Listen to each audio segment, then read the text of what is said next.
Hey everybody, this is Nancy Norbeck. I am here with this week's Creative Pep Talk. And I wanted to talk to you guys about a common preconception that is really prevalent in our culture. I had a conversation with a friend of mine a couple months ago where we were talking about one of her kids who really wants to do theater. And my friend was telling me that she really has her doubts because this kid just doesn't quite seem to get motivated the way that is usually necessary when you want to do something like theater. She has a background in music, and as she put it, you got to really eat, breathe, sleep theater if that's what you want to do with your life. And at first I agreed with her, and then I started thinking about it a little bit more, and I said, that may be true in a lot of cases. And it may be true that it doesn't look like your kid is really as interested in it as it seems. And we had been talking about somebody I know who seemed to exhibit the same kind of behavior, which is what made me think of this. And I thought, that could be true, but it could also be that your kid is really interested in this thing, but there are so many things that can get in the way, like anxiety or ADHD or trauma or just garden variety self-sabotage. And on thinking about it some more, there's also this phenomenon of being multi-passionate, where a lot of us have many things that we're interested in, and we can't narrow it down to just one because we're equally interested in and equally passionate about lots of different stuff.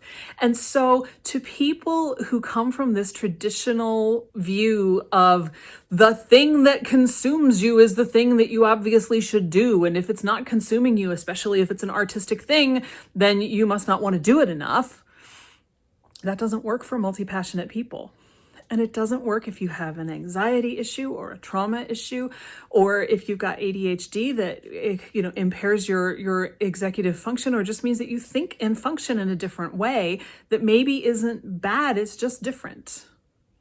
It came up again recently in a different conversation, which is why I've been thinking about this. And the thing is, what I really want to convey is that deciding that your kid doesn't want to do something that they say they want to do because on the outside it looks like they aren't as invested as you think they should be is really not the thing to do, because you don't really know what's going on with that kid.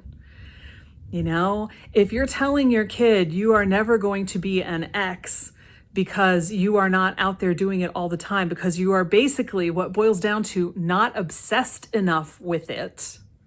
And there's a whole lot to unpack with that concept too. You could be doing your kid a whole lot of damage because you don't know what it's like for your kid. And if you're saying that without listening, you really don't know, but your kid may also not be able to convey that to you very well. And this isn't even just about kids. Because let's be real, you can be any age and you can do the same thing to yourself. You can say to yourself, hey self, thought you really wanted to be a painter. When was the last time you even picked up a pencil and doodled in the margin of your notebook? Guess you really aren't cut out to be a painter after all. And what happens when you do that to yourself? Nothing good. It's not the kind of self-talk that is going to encourage you to get out and do the thing you want to do, right? The kind of conversation that's helpful is, what's getting in the way? Why am I not feeling like I'm inspired to do the thing that I know I really want to do? What's the problem here? What can I do to find a couple minutes here and there to play with this and see what happens? Because maybe I just haven't given myself room to experiment. Maybe there's some belief in the back of my head. Maybe somebody said something to me once like, well, you're never going to be a painter because you don't want it enough. We've all heard it. We've all, in many cases, said it to ourselves or to someone else.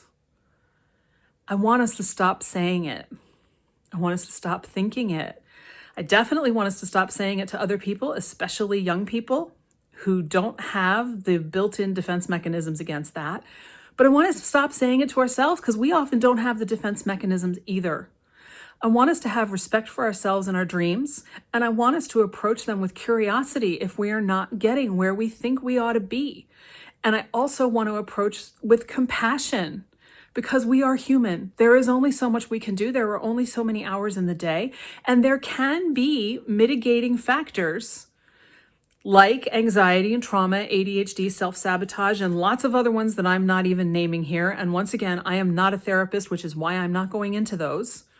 If you think that one of those is your issue, please go find someone who is a therapist and can help you with it, because you'll be so much happier when you do. But in the meantime, they shouldn't be an excuse to beat ourselves up. Beating ourselves up never, ever, ever, ever, ever makes things better. And if you don't believe me, think about all the times that you've done it and ask yourself how successful they've been in making things better. Because I'll give you a couple seconds here. I'm going to bet you can't think of a single time that they made something better.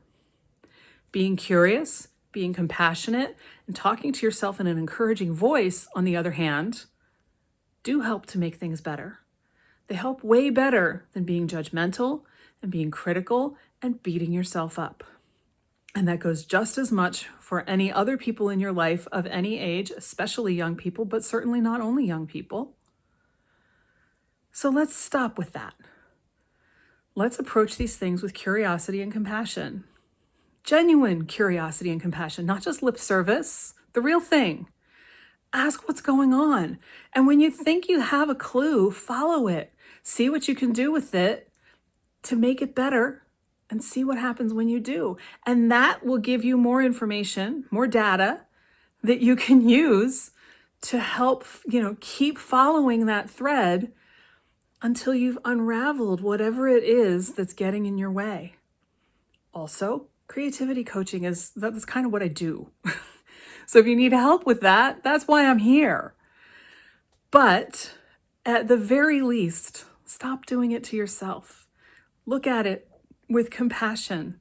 Look at it with curiosity, because those are the keys to figuring it out and unlocking it. Beating yourself up will just make it worse and keep you locked up forever. So please stop. Please be good to yourself. It's always a better solution than being mean to yourself.